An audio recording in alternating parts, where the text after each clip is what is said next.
3 Giada Alzetta, Ginnasium Pordenone. Alla 4 Angelica Cappelletto, Antares Nuoto.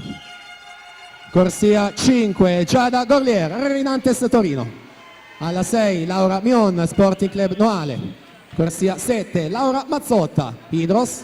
Alla 8 Arianna Casarotto, Circolo Nuoto Wisp.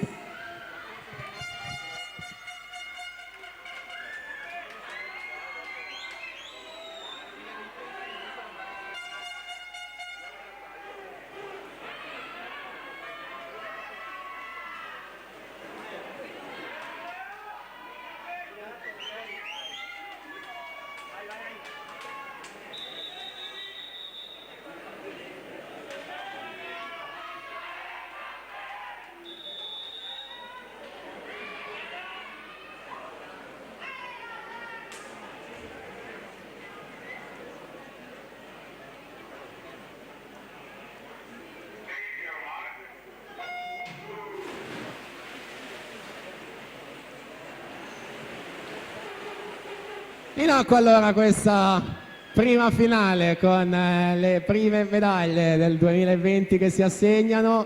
Angelica Cappelletto alla 4, miglior tempo questa mattina, 2:18:62. Record della manifestazione del 2009, Francesca Segat, 2:10:78. Passaggio farfalla, Angelica Cappelletto a sfruttare la sua frazione preferita, senza dubbio, campionessa giovanile già dei 200 e quest'anno doppio argento, 100 e 200 fa, 29:89 per lei su Giada Gorlier, 30:55. Gorlier che invece i titoli li ha vinti nel dorso e nei misti la passata stagione, sia in vasca corta che in lunga, è stata in nazionale giovanile in Coppa Komen al pari della Cappelletto l'anno prima nel 2018. Proprio loro due insieme ai 100 metri, 12 centesimi a racchiuderle.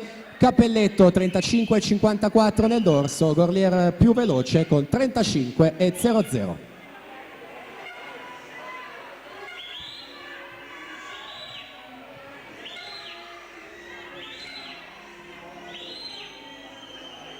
Frazione rana che può fare la differenza come sempre nei misti, prova ad approfittarne Giada Gorlier che si stacca e cerca di guadagnare più margine, più vantaggio possibile da gestire nelle ultime due vasche a stile libero. Attenzione anche a Giada Alzetta che rientra prepotentemente, si mette in seconda posizione, quindi Gorlier 39:86.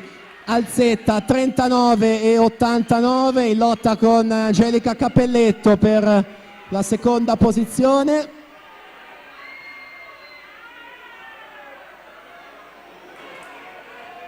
Gorlier, Cappelletto, Alzetta, 25 metri dalla conclusione, resta da assegnare la seconda posizione, mentre là davanti è dominio e vittoria alla Rinantes, il primo titolo, Giada Gorlier, 2:16:86 per la vittoria su Angelica Cappelletto, 2:18:80, Giada Alzetta terza con 2:19:24.